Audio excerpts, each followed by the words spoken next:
7 days study চ্যালেঞ্জের আজকে দ্বিতীয় দিন। আর আজকেও আমি ভোর 5টার দিকে উঠতে পেরেছি।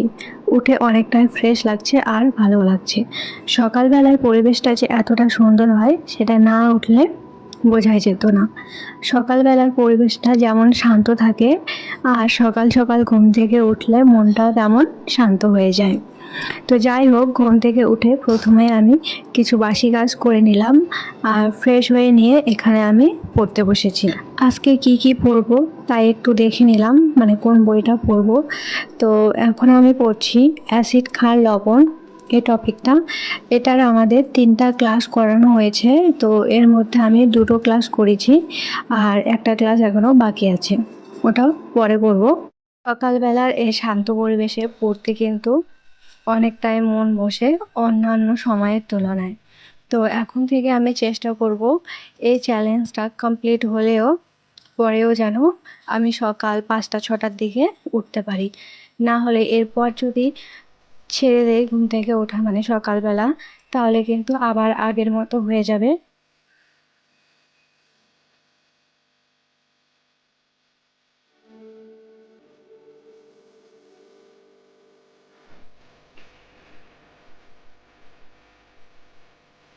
দুপুরবেলা পড়তে তো আমার ভালো লাগে না, তো আমি শুধু সকালবেলা আর সন্ধ্যাবেলা এই 2 সময়ে যা পড়ার একটু মন দিয়ে পড়তে পারি।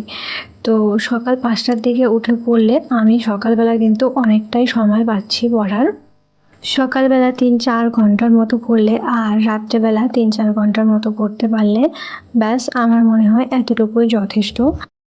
অ্যাসিড ক্ষার লবণ এই টপিকটা এখন আমাদের পড়ানো হচ্ছে। তো এখানে আমি 3টা ক্লাস করানো হয়েছে, তো 2টো করেছি আর শেষের ক্লাসটা এখনো করানো হয়নি, পড়া হয়নি আমার। তো ওটা পরে করবো রাত্রেবেলা। আর এটা তো পড়া হয়ে গেল, আমি বই দেখে একটু পড়লাম। আর এখন আমি ইংলিশের কিছু এমসিকিউ প্র্যাকটিস করবো। তো ইংলিশে শুধু আমাদের tense, narration change, voice change আর আর্টিকেল এই কয়েকটাই মনে হয় করানো হয়েছে ক্লাস। তো যাই হোক, এখন আমি কিছু আর 3-4 ঘন্টা মন দিয়ে পড়া কিন্তু অতটাও সহজ না। তো যাই হোক, আমি চেষ্টা করছি এখন থেকে ভালোভাবে পড়ার। এখানে আমি প্রায় 10-15টার মতো এমসিকিউ করেছি। তো এর মধ্যে আমার 6-7টার মতো ঠিক হয়েছে আর বাকি সবই ভুল। তো আমাকে আরও ভালো করে পড়তে হবে। আজকের ভিডিওটা এখানেই শেষ করছি। ভিডিওটি ভালো লাগলে অবশ্যই ভিডিওটিকে লাইক করবে, কমেন্ট করবে এবং সাবস্ক্রাইব করে পাশে থাকবে।